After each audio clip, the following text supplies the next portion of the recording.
we're going to be entering into a very exciting topic for the next session, which is about the right attitude for prayer. What is this? Very beautifully, Swamiji reveals. To make God high, you don't have to make yourself low. Just because you want to make Paramashiva the ultimate, you don't have to make yourself as the worst sinner. The right attitude for prayer is Sohamasmi, meaning even when I'm worshipping you, I am you.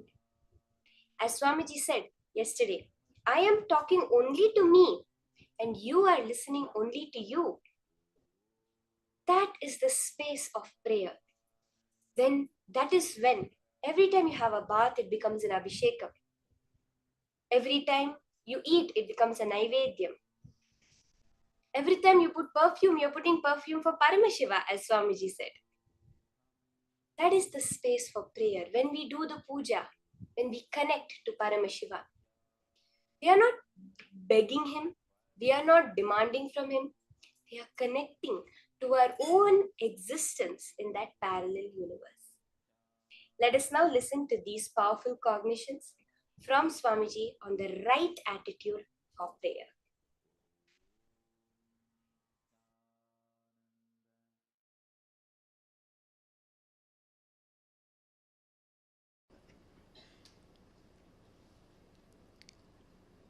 I'll try to explain the science of prayer. Usually, mind always operates from duality. If you utter a word, he is not good, means already you came to the conclusion he is bad. You can't take a stand, he is not good, does not mean he is bad. Let us stop with he is not good. You will never take that stand. As a natural flow, your logic is always taught to take the extreme stance. The moment you hear the word, he is not good, immediately he is bad. Understand, duality keeps the mind alive. Duality keeps the dilemmas alive.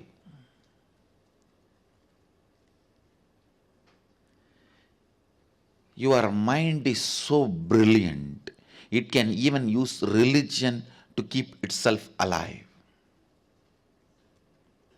Please understand. It can even keep religion. It can use even religion to keep itself alive.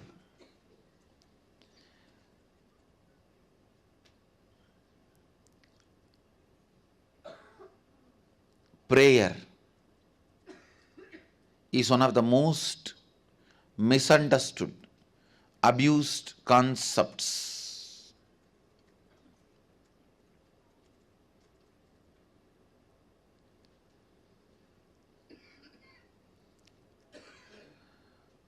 The moment you are asked to pray, the moment you need to put the God in the high pedestal, you always decide to put you in low pedestal. And in some stupid traditions, it is even celebrated as humbleness. No. Understand, humbleness is not thinking less of you, it is thinking less about you. Understand, humbleness is not thinking less of you, it is less about you.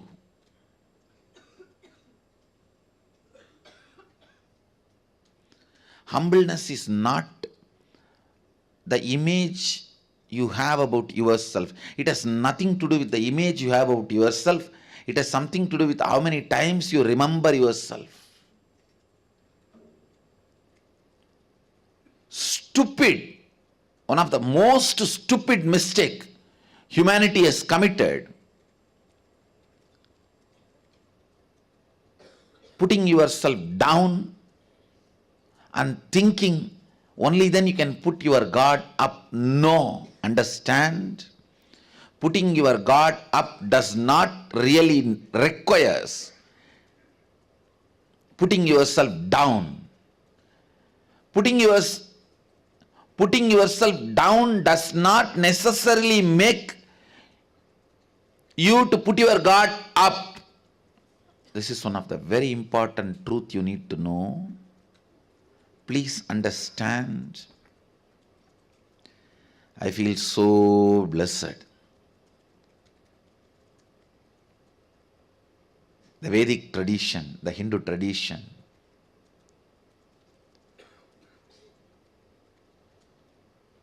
reveals the science of prayer so beautifully. Actually, this verse forms the basis of the celebrativeness of Hindu tradition. This forms the basis of the celebrativeness of the Hindu tradition. Even while you pray, you don't need to put yourself down or have a low self-inner image. You don't need to become a sinner to make God saint. God can be saint. You can continue to pray to Him. That does not require you should put yourself as sinner.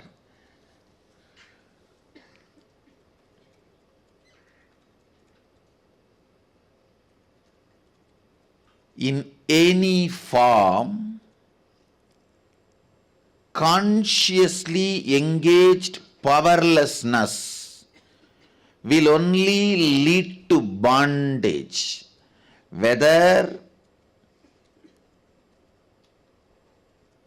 during the period of your study or during the period of assimilation and cognition of the truths about your life, or during the periods you practice your profession, or during the periods you build your relationships, career, every part of life, or during the period you pray or you meditate, every part of life, entertained powerlessness only will bring tremendous bondage to you, suffering to you. Understand, even in front of God, you don't need to feel powerless to pray to Him, to ask Him. What a mature tradition.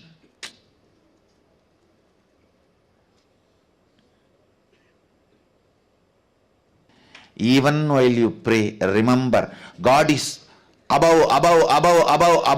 true. But you don't need to be below.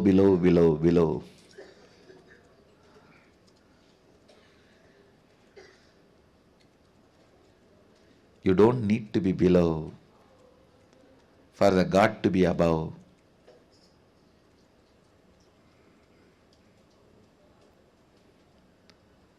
Sohamasmi Pushanye Karshe Yamasurya Prajavatya Vyugarashmin Samuha Tejo Yatte Rupam Kalyanadamam Tate Vashyami Yo Asavasau Purusha Sohamasmi. Listen. So many of the stupid attitudes, aptitudes, cognitions you build, thinking that it is necessary to get the grace of the God, put yourself in the guilt, powerlessness, which actually no way supports you, helps you to experience enlightenment.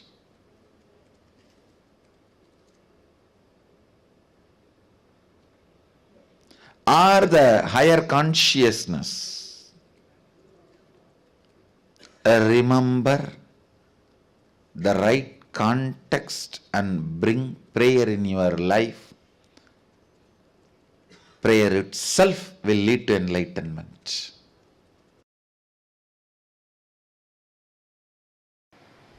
That is why I tell you, always pray to that source, O source, where you and me are one and the same. The Sohamasmi is the reality. I ask you, I do not know whether that source is now in Guru's being or in this body. It is based on the level of completion you have. If you have too much incompletion inside you, naturally the source will be on the Guru's being. If there is less incompletion, more completion in you, the source will start moving towards you. When you become completely complete, the source will be centered on you. So, you don't even have to worry where the source is. Just say, oh, the source, where me and you are one and the same, and make whatever you wanted. You can ask him and ask him, please make this into reality. You can also put a footnote. If something I am asking is not right for me, then give me the intelligence to develop myself.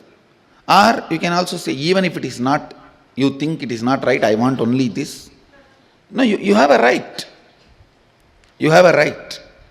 All I am asking you is, have the right understanding so that that prayer becomes beautiful process for you to experience oneness, Advaita. Understand. Please remember, whether we understand or not, catch it or not, indeed, the reality is Sohamasmi. That is why the Upanishad uses the word indeed. Whether you got it or not yet got it. Sohamasmi, I am He. You can tell him, oh source, I feel bored of doing all this completion, this, that. I know you are intelligent and capable of making completion happen in me. Please make it. That is enough. It can be such a strong, powerful process for completion. And understand, never ever a prayer uttered from the right context goes waste or unheard.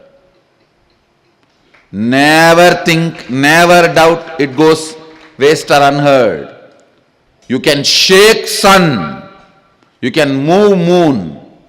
You are not just a developed version of monkey. No. You are not just a developed version of monkey. You can move sun, move moon. Prayer from the right context will directly lead you to enlightenment without any of that feeling cheated. If you have wrong context about the prayer only, then you will feel cheated. Oh, I prayed for 10 years for this, He did not give me. When you pray from the right context, He may not have given what you asked, He would have given Himself to you.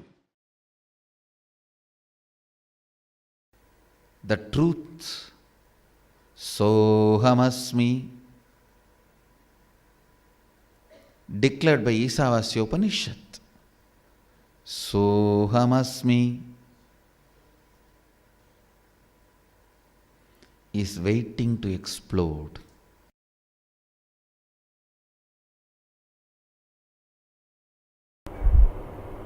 Understand, this can happen only by the tremendous surrender to Sadashiva. You can't enter into His home by any demand. No. No Aushadha can work. No, He is not a serpent. you put some medicine and herb and he will listen to you. No. He is Nageshwara, he is not Naga. Understand? It is deep surrender and devotion and reverence, humbleness, requesting Mahadeva, please grace us. Please grace us. It is only with the tremendous humbleness and surrender, with the tremendous respect, reverence, devotion, understand? As long as you exist in relative reality, be devoted. It is oneness. Oneness is the only currency which works on all the 11 dimensions. Dvaita, only 4 dimension.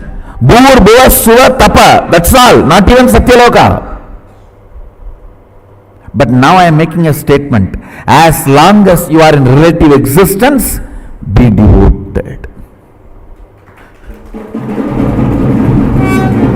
Yes.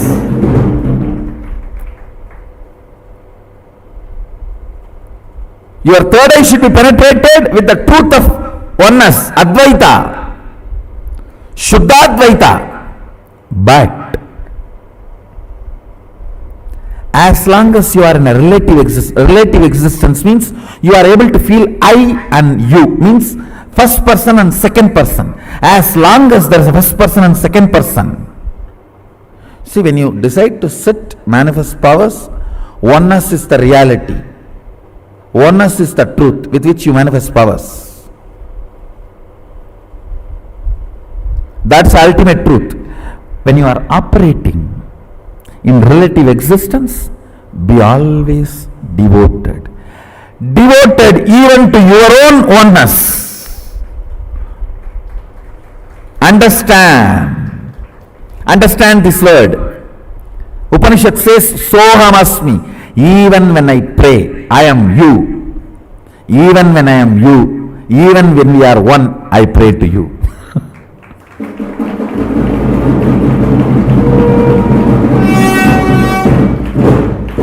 Upanishad has a beautiful word. Sohamasmi. Even when I am praying, I am you.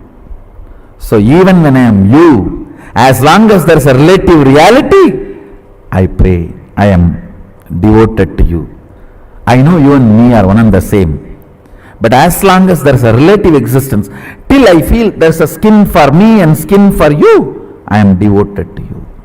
People ask me, when thousands worship you, why do you bow down so much in front of the deities? And understand, this is the secret. When you sit in oneness, you should know very clearly, even when I pray, I am you.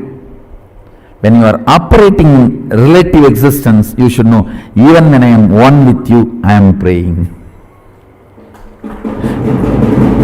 I am devoted to you. In relative existence, always be devoted. In reality, always be one. Understand, duality is not ultimate. I am repeating again. Oneness is the ultimate truth. That does not mean in relative existence you will be arrogant. No. You will be humble.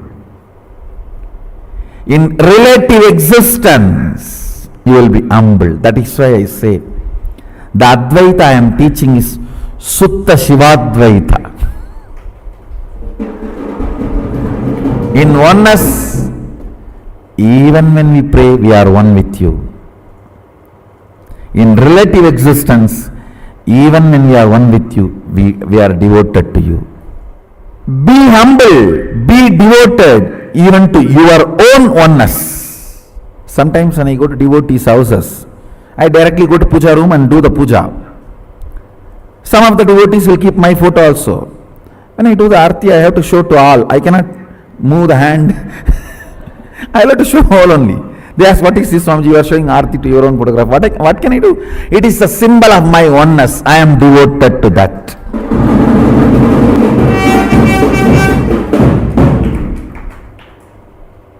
Even I bow down to. See, you have both component. Your oneness, Shuddhadvaita, and your relative existence, to which you are going to be devoted, that is going to manifest in you more and more.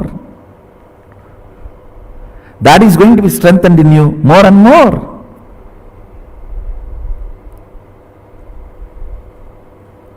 Kailasa is the space of ultimate oneness.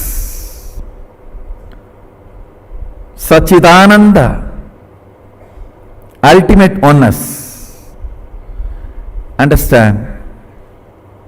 Kailasa is the space of ultimate oneness.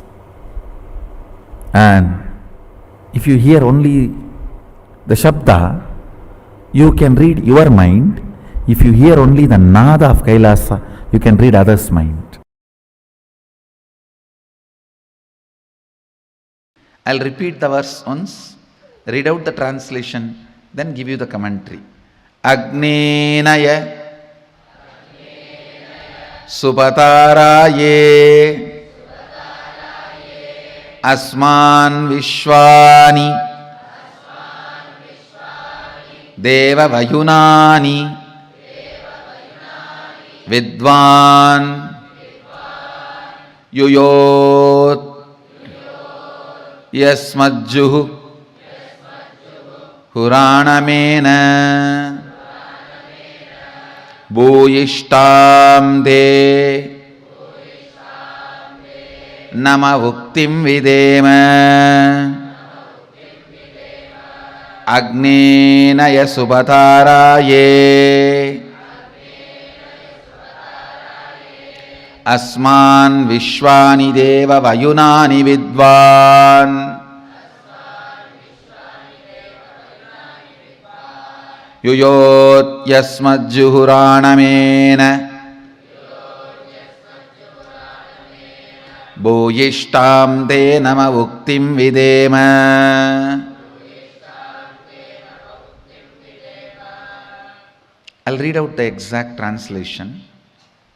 O Agni, the fire god, knower of all our actions and all that is worth knowing, you must take us along the righteous and auspicious path of completion. Please listen.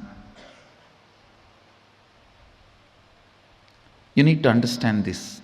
First line, O Agni, the fire god, knower of all our actions and all that is worth knowing, means even the modern science proves when your brain knows something, that area gets lit up.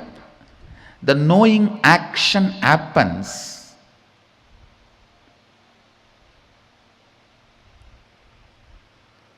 when the fire moves into certain part of the brain. Please understand.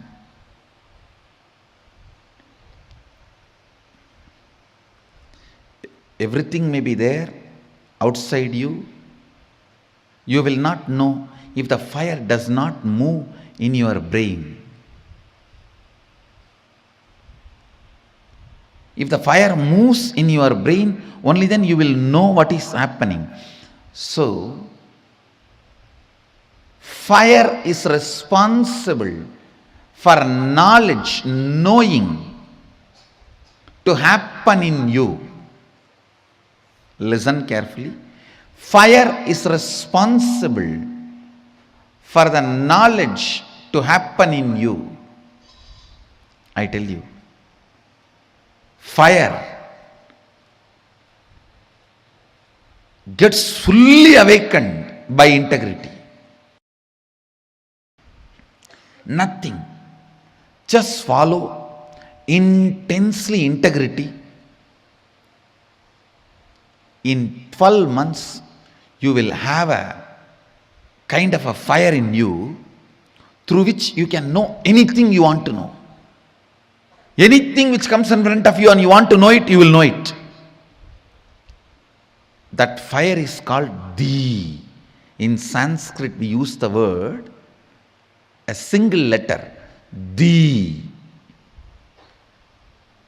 All the ancient languages, fire is addressed as Ti.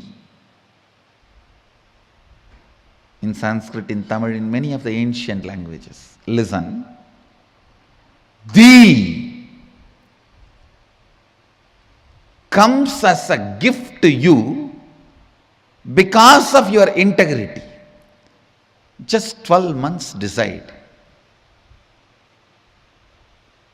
I will live in the space of integrity. No question of missing. It's just awareness. Awareness practice, nothing else.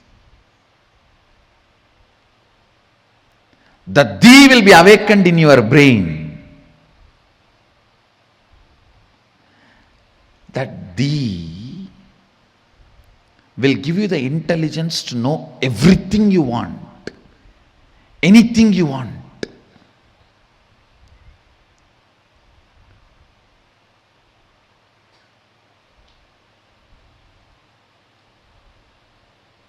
Here the Upanishadic rishis are addressing fire. Oh, the fire god, knower of all our actions, means only if the fire happens in different parts of your brain, knowing happens in you. Knowing happens only if the fire happens. So without the knowledge of fire, knowing cannot happen. Knowing is very closely associated with fire.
Would we have ever imagined prayer to be something so different?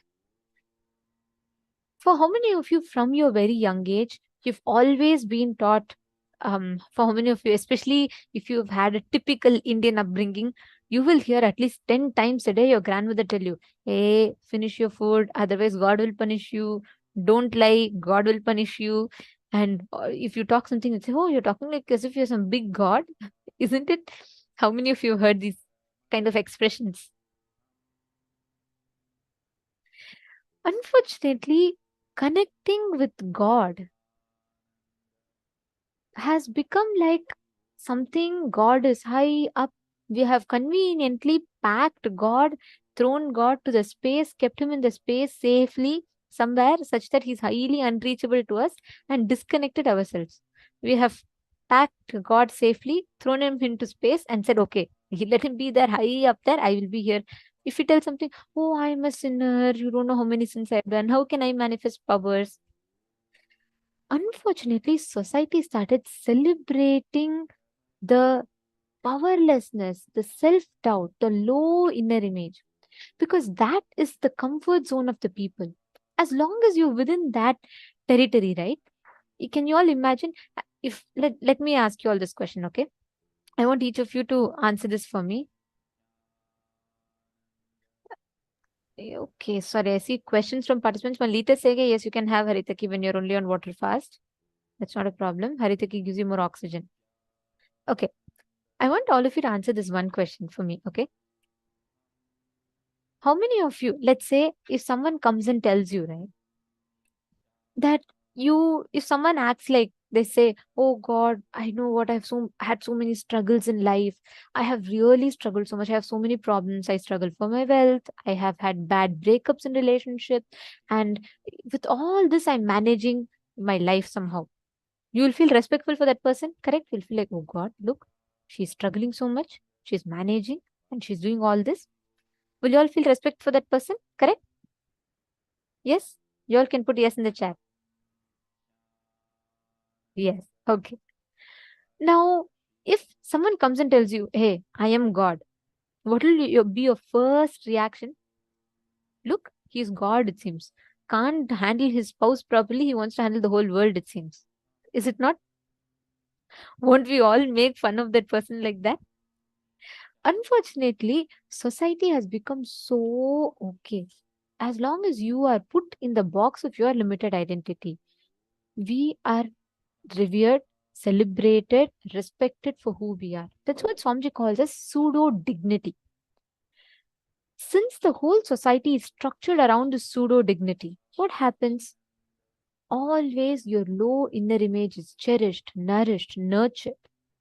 Anything that demands your expansion in you, you're made to look as if it is something weird, you're out of the society, you're not normal, it's all like off-grid lifestyle.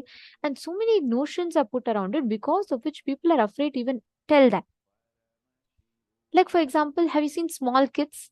They'll say, hey, I want to be Superman. I want to be Spider-Man. I want to be able to jump from one building to another. The kids, they have no limitations. According to them, they have no prejudice. They have no notions around all this. But as you grow up, imagine you being in 10th standard, and if you go in front of your friends and tell, hey, I want to be Superman, I want to be able to fly like him, people will laugh at you, right? Exactly. My Diana has posted, it's in whole egomaniac. It is because society makes us believe that you are limited within those identities. In that identity, what is the maximum you can have? They celebrate. But beyond that, you go out of that zone, then you're called off grid. You're called like, okay, you've gone crazy. That is why Hinduism has this amazing truth. There is no concept that you are a sinner. For God to be a saint, you do not need to be a sinner. For you to be putting God high, you do not need to put yourself down. Prayer is not powerlessness.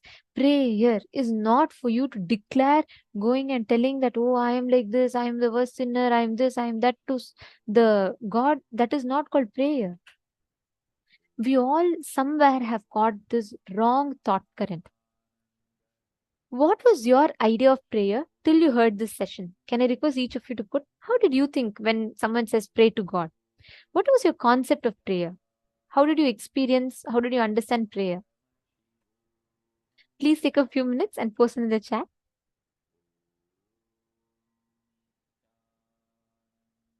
Exactly. Whenever you have someone, anytime, always, whenever you see someone pray, naturally the concept of prayer in us is we are asking for something. What happens? The moment you are asking someone for something itself, by default, your mind puts you in a low, puts other person in a high, because you're asking and they're giving. And that is built upon, built upon, built upon, built upon. And today, prayer has become more like begging. You feel you're a sinner, you go and ask God for all the sins you have done, you ask Him for mercy, and then you ask Him to give you boons. That is why no prayers manifest with this wrong understanding, because we all think, oh God, look, God is so this thing, God is like this, God is like that, He needs to give me. It will never happen like that, because if you go and stand in front of a mirror and if you go and cry, the mirror is not going to smile back at you. God is the reflection of our own future self. Paramashiva is a reflection of our future self. What is the right attitude to pray? How should you actually make the prayer? How should you actually go and offer your prayer? Whenever you declare, I am the source, where the same thing that I have come from is the same source that God has manifested, Paramashiva has come from. Both of us are made from the same source, and hence I am He and He is me. You will simply see Paramashiva is waiting to fill you. He's waiting to overflow through you. Then I'll tell you, ritual doesn't matter. You will see what you offer, whether you offer stone, whether you offer flower. Paramashiva will be Asutosha. He will simply connect to you, accept everything that you offer. There's a very beautiful story. I really love this story of Sakya Nayanar. This happened few hundred centuries ago. So there were that time there was a prevalence of another religion that was spreading vividly in the whole southern parts of India. And at that time, Sakya Nayanar, he's actually born a Jain, right? Like he's born a Shaivite, sorry, and then he gets converted into Jainism. At that time, unfortunately, after the demise of Mahavira, there was a particular group of people, not all Jains, but a particular group of Jain people who started forgetting the spirit of what Mahavira taught, and they became more fanatic about spreading it. So they started using violence as a mean to spread it. So it was that phase, and Sakya Nayanar had converted. From his young age, he was brought up like a Jain monk. But one day, when Sakya Nayanar is walking by, he sees the Shivalingam and he feels so deeply connected to the Shivalingam. He feels so deeply attracted. He simply just falls in love, like how we all fall in love when we see Swamiji. So Sakya Nayanar just falls in love with that Shivalingam, okay? And what happens? He doesn't, like in front of public, he's a Jain. He can't go and worship Shivalinga. People, especially the Jain community, is going to get affected. And he's afraid of what will happen, the repercussions. So what he does, he'll go in front of Shivalinga. This is a very beautiful part. He will pick up stones from the ground, okay? And he'll say, Paramashiva, I'm offering my love to you. Whether world knows or not, I know you know me and I know you. And I am going to offer the stones as flowers for you. So when people see, they think I'm throwing stones at you, but actually I'm throwing flowers at you. He will tell that, he will visualize that, he's offering the flowers to Paramashiva. Every day he will go to the Shivalingam, he will take the stone and throw at the Shivalingam left, right and center. So if someone asks him, then he'll say, look, I am a Jain, I'm throwing stones at Shivalingam, because he unfortunately got into that, the group which was spreading through violence. So that's why they were entertaining all of this. And other Shaivites, everyone got offended. They were like, how can Sakya Nayanar, how can he do it? Like, how can he come and throw stones at Shivalinga? The attitude from which he threw, the space from which he threw, every stone that he throws, all the village priests and other Shiva devotees come and fall at Shivalingam. They cry. They say, oh God, every day you are being abused. This man is throwing stones at you. Paramashiva, please, you give all that pain to us. They all are affected naturally. Then, just to show the greatness of Sakya Nayanar, one day Paramashiva plays a beautiful Leela. Paramashiva makes all the villagers, everyone come. And he makes everyone hide in different places, and he tells everyone to secretly watch Sakya Nayanar. When Sakinayanar comes, he picks up the stone and he again throws at Shivalinga. Every stone converts into a flower and falls at Shivalinga. Paramashiva himself is sitting there, and all the stone goes near Paramashiva, becomes flowers and falls at Paramashiva's feet. Through that, Paramashiva gives Kailasa Padavi to Sakyanayana. This is prayer. In Hinduism, there is no definition. You don't need to become a sinner. You don't need to tell, oh God, I'm born a sinner. Everything, whatever I'm doing is filled with sins. You can never do like that. Understand, you're descendant of consciousness. Shrinvantu Vishwe Amritasya Putraha is the first declaration of Hinduism. Like Swamiji said yesterday, even in your delusion, you are Paramashiva. So there is no point where you cannot be Paramashiva. There is no point where nothing you do makes you not Paramashiva. Everything is a manifestation of Paramashiva.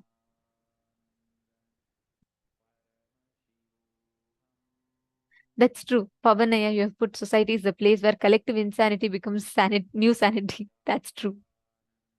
I totally agree with that. Okay, so there's a question from Akashaya. How do we make a declaration effectively? What is the inner process to do so? Just to make sure that I am not talking to myself like I do all day. Very good question. It's very important that we understand it. So I'll tell this to you. Every time, if you see inside you, there is not one person, there is one whole family living. In your inner space, you have the good version, your hero version of you. You have the comedian version of you. And don't forget, you also have the villain version of you who's always waiting to conspire. If you have watched Indian soaps, Indian serials, okay, in all Indian serials, you'll see this cliche character. All the time, that character, she'll be wearing a big bindi, some villainous music will come every time she comes. It's like cliche thing. Generations after generations, the whole society watches that same. You go to North India, South India, East India, West India, there'll be language difference, there'll be all differences, religion difference, everything will be different. But old auntie sitting in front of TV and watching serial alone will not change. That too, same type of serial in all languages. There'll be this one villainous character who will conspire. That's all they will do. Unfortunately, that's how our inner space is. There's one part that constantly conspires, one part that constantly puts you down, one part that lifts you up. There are so many different fragments inside us. Now, the question that you're asking related to how do you make a declaration that's effective? The concept here, the whole science here rather, is it's not about the words you utter alone, but it is about what space you utter them from. The conflict inside you. We all do not have, most of the times, why do we fail in our decisions? Let's say you're making a declaration. Tomorrow onwards, I'll start yoga. Okay. Now what happens? Where is the exact reason we miss? For each of us, it might be different reasons. But for every one of us, one thing that is common is all those reasons happen inside. There's no external reason. Let's say, Akashaya, I'm just giving you as an example since you asked this question. Let's say you set an alarm, you decide tomorrow I'm going to wake up. When you decide, and morning when the alarm rings, inside you, there is a part of you which cherishes sleeping, likes to roll on the bed. It will tell you, hey, you know what? Anyways, all these days, all these years, you've been waking up late only. One more day, if you wake up late, nothing wrong. Sleep it so nicely. AC is coming, blanket is cozy. Just some more time, stretch nicely, sleep. That conflict, that thought current in you, conversation in you that distracts you from manifesting that reality is precisely the blind spot that stops you from making a declaration effective. You're understanding? So every time we make a declaration, let's say you want to declare, I want to manifest Sarvignya Pita. The process here is, Swamiji tells, to address all the inner conflicts. Your self-doubt will come, self-hatred will come, self-denial will come. Each one will come and try to pull you down. The only thing you need to do is address all of those complete with it. So the moment your whole inner space tells yes for something, you will immediately manifest it. It's a science. Try this, okay? You will really see the moment you make a declaration, it will simply manifest as reality. Okay, there's one more question from Hugo Aya. Ma, I have a question. Are we allowed to eat eggs with a de facto spiritual name? Satyojata Shivam, Vamadeva Shivam, etc. No. If you have received Shiva Diksha, you should not eat egg. And de facto spiritual name, that's nice. That's not called de facto, it's the Diksha name. Spiritual name is what Swamiji gives, and this is the Diksha name. Okay, and eggs, you should see, Hugo, if it's Danielaya or Hugo, for both of you, this is for you. Since it's you who's asking the question, I'm giving this answer to you. Oh, I see Hugo. Nithyanandam, nice to see you, Hugo. Just so that all of you know, Hugo is one of the youngest participants of Paramashivoham who attends seasons after seasons. He's been here growing so well. Okay, so Hugo, I'm going to answer your question.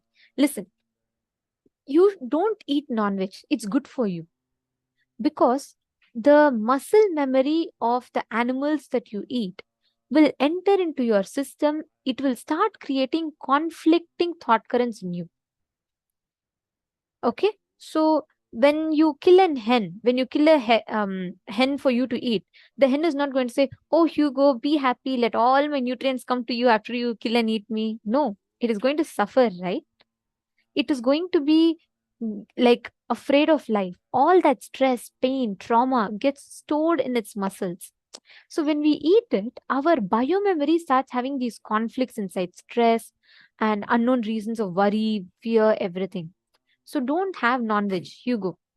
Even egg consists life energy. It's a potent life energy. So you should not have it, okay? So whether you have a de facto spiritual name or you don't have a de facto spiritual name, you should not eat eggs. This is for you. Okay? You manifest powers, you are attending e-Gurukul, you are growing like a Balasant of Swamijis. You are going to be joining Gurukul also soon. So you are not going to be eating eggs. Okay? All right. Yes. Any other questions anyone has? You all can post in the chat. But all of you understood this, right? Just declare again and again and again. You are Paramashiva. Whether you are manifesting, not manifesting, successful, failure, anything, you are Paramashiva. So you just stick to that declaration again and again and sit in that space. Automatically, all the manifestations will happen. Don't worry. You may not even be convinced. You just tell whether it is my experience or not. Swamiji told I am Paramashiva. Because Swamiji told I am Paramashiva, I am Paramashiva. That's all you need to have. Just have that one thought in your head. That is enough. Ma Kamen, yes ma. Better. When you have, do not consume meat. You're saying accidentally after Diksha, if you got meat, should you consume it? No. Even if you have it after Diksha, you should not consume. So you can better discard it or you can do something else with it, but do not consume meat. See, once you know something is a poison, just because you purchase it, you can't eat it. So meat is extremely harmful for the system. So don't have it, okay? It's of course a suggestion. The decision is entirely up to you. Ma Hongli Wong saying, Ma, can I take neem leaf powder instead of neem juice? Morning, since I can't find him. Yes, you can boil the neem leaf powder in hot water and you can have it. Ma Mohini Lata, it was Interstellar. Interstellar movie from 2014. Xiangying Zhao, that's because you're asking why we can't eat eggs. Can't eat meat, I can understand, but why no eggs? Understand, egg is a possibility of life. Life happens. The potent life energy is in the egg, which means you are denying the possibility of the life happening by you eating it. The karma of that is equivalent to a murder. Swamiji tells you destroying something before it is happening. You killing a hen is counted as a murder in the cosmos. You killing a egg is counted as the same degree in the cosmos, because both times you are destroying life's possibility.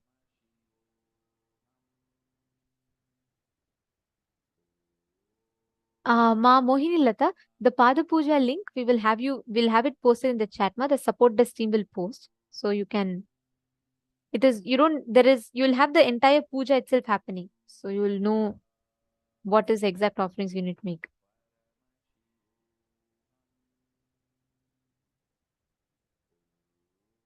Okay. That answer was for Hugo. Now I see many of you are having questions relating to veg and non-veg. We will be having elaborate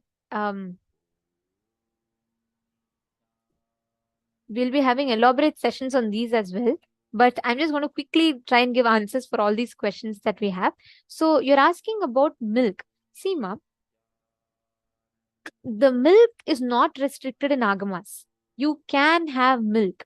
Milk is allowed in agamas. But the thing is, currently, the milk that we are all consuming, most of the times these cows are tortured.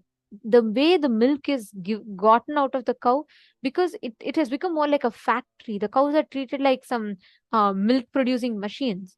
So even the calf is not given the right to have milk. Even before the calf can have enough milk, the calf is taken away from the mother and the milk is taken out as much as possible. And after that, the cow is sent to slaughterhouse. Without any of this, when the milk is brought up in our goshalas, in in Hindu system, cow is revered as Go Mata, mother, Devi. So that time we do not affect the cow. We bring the cow with lot of love. First right, Swamiji tells the first right to milk should always be given to the calf. Only then the cow will give maximum nutritious milk, because she will be so happy with the people taking care of her and she'll give the milk. That milk should be consumed. So milk in itself is not restricted.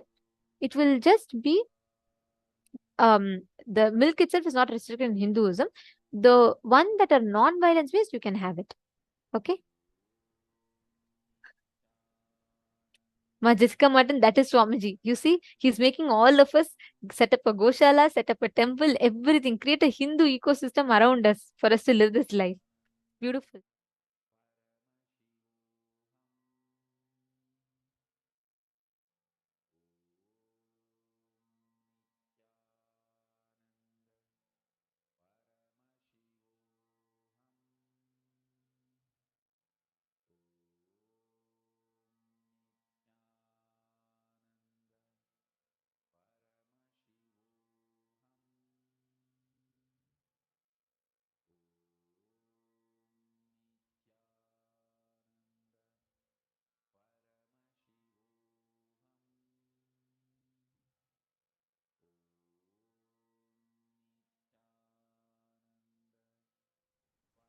Yes, great. So hope all of you had answers for your questions. Now we're all going to be entering into the power manifestation session.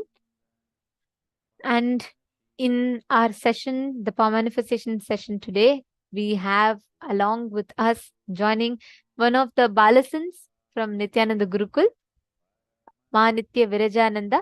She's also going to be here joining with us. And we are going to be having the power manifestation session where we're going to be doing a very, very special round in this session.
Nithyananda.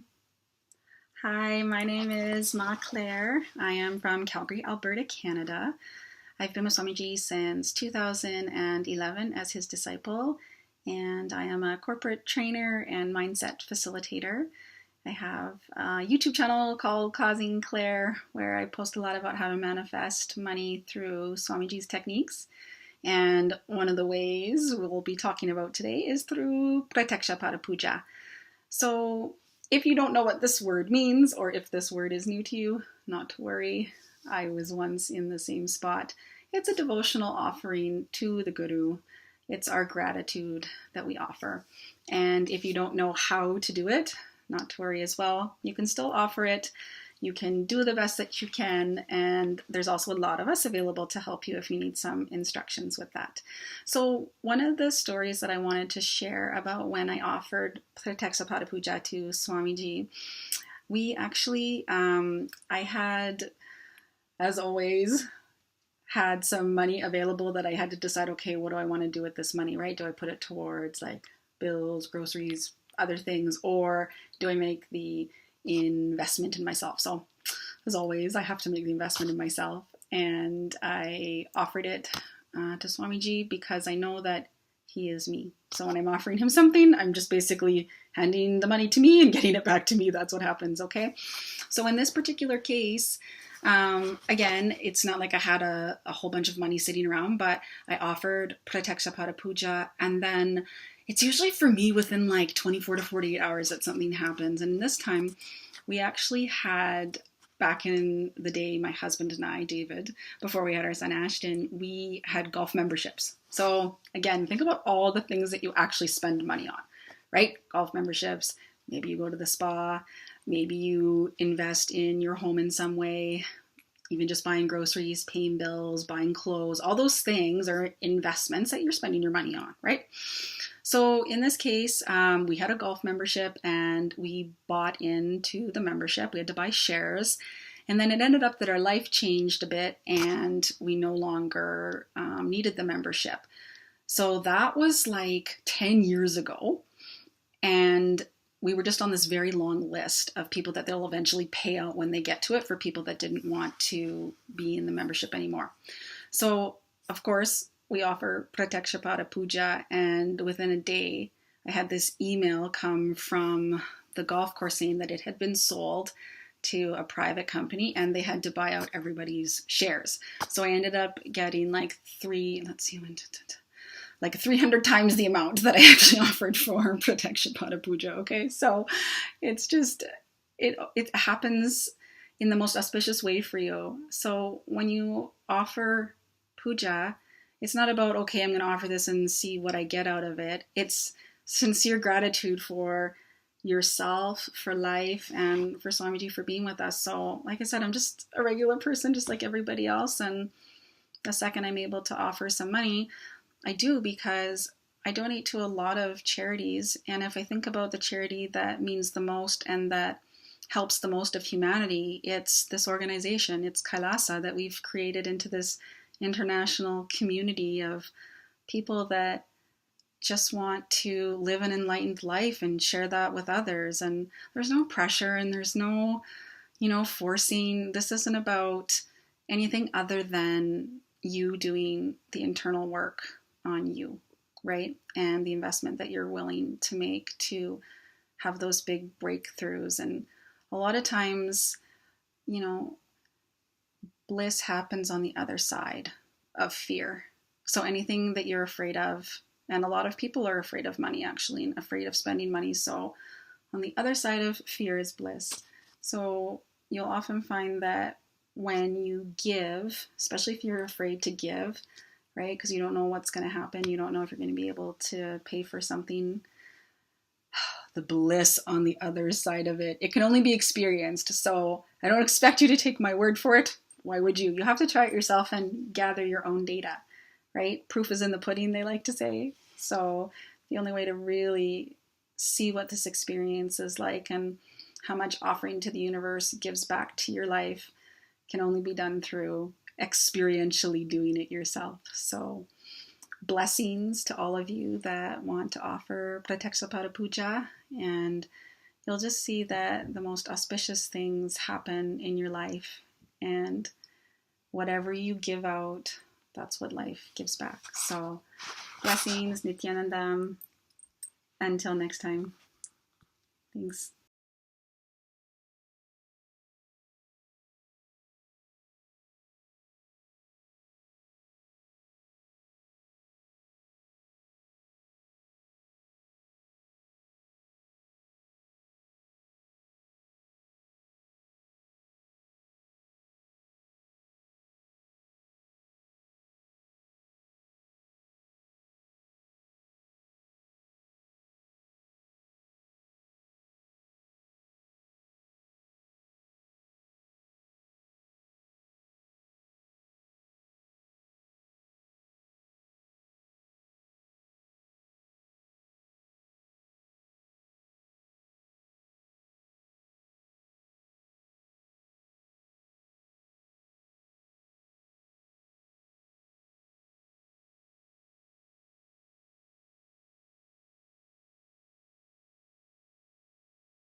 Nithyanandam, we're all going to be manifesting the power of being able to identify the source and the solution of diseases, the power of Aushadha Darshanam. And we also have with us Manitya Virajananda, and she's here, Balasant and Acharya, and she will be here to entangle every one of us. So each of us, as we are manifesting, Manitya Virajananda will also be here as an Acharya. She'll be guiding us, and she'll also be here to entangle with all of us to make us all manifest. I'm sure. Sorry, I'm sure all of us would have seen Nithya Virajananda doing the demonstration of the power of third eye, where, like, to blindfold your eyes and see. So you all would have definitely seen her do that. And today she's here with us. She's going to be an acharya for all of us for power manifestation, as well as entangling us and helping us to have breakthroughs in the power manifestation. So any of you want to ask some questions, like you are stuck in power manifestation, you want some help with power manifestation, feel free to ask all those questions.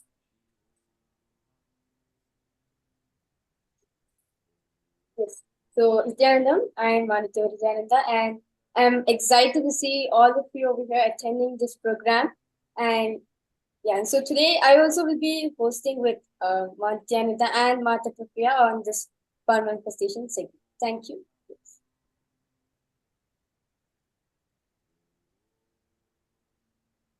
We're all going to be manifesting the power of Aushadha Darshanam. In this particular round, what we're going to be doing is, all of you are going to be scanning the target organ of every medicine. See, it is not just you scanning and identifying the medicine. You will be able to see any medicine and identify what that will cure. Like, for example, if I show you, let's say, paracetamol, you will be able to identify, okay, it is for pain. Without even knowing that it is paracetamol, if I just show you random medicine, you will be able to identify what exactly it will address, which exact aspect it cures. That is the power that all of us are going to be manifesting today. So are you all ready for it? All right. Now, before we start, I want to give a few minutes and I want to request each of you to declare consciously that you are going to have a breakthrough in the power manifestation today. Just declare from the space that Swamiji said. Declare whether you know or not. Because Swamiji told it is possible for you. With that space, declare that you are going to be manifesting. Can I request each of you to post that, type that out and post?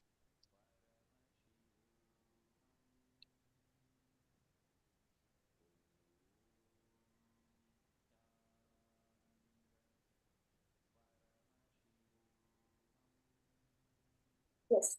So, as all of us have learned in the previous session, that when you're doing puja, it should be done in the space of oneness, Sohamasmi, that you and Paramashiva, you and Swamiji are one and the same. Like how Swamiji said yesterday, that Swamiji was nothing but the future of us, the me, which is the future part. And we are the past of Swamiji, which we have been diluted. And like Swamiji is waking us, hey, get up, we are Paramashiva, wake up with reality. So all of us are, whatever patterns or whatever greed, fear patterns which you're going through, it's just like a reminder, like, hey, wake up, I'm Paramashiva, I'm here to manifest all your power. So the same way, when you manifest powers, it's done from the space of oneness, that you and Paramashiva are one and the same. You are nothing but merging with the future me in you, which is Swamiji.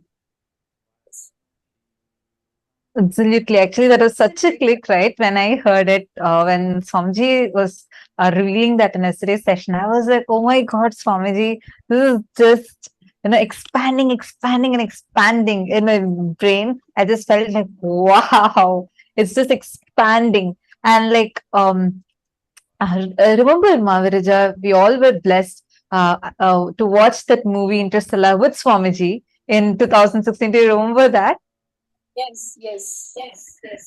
So I was like so excited because I was remembering that, and we were sitting and listening to Swamiji revealing about that particular scene, and so beautifully Swamiji had revealed that cognition, right? Swamiji said that he is talking to his deluded past, our future, our enlightened future part is talking to his deluded past part, which is us. And it was just like, wow, clicking like so nicely. Now, this power that we are going to be manifesting, how are we going to be using this cognition, this powerful cognition, and how are we going to be exactly manifesting? And Viraja very beautifully explained to all of us how this principle of oneness applies in our power manifestation. When you declare, right? When you say, from this moment, I will start manifesting. Don't wait for you to get convinced. Don't wait for you to say, oh, first, let Paramashiva prove to me that I can manifest powers. Second, let him prove to me powers are true. Third, let him make sure till I become confident, let him keep proving to me.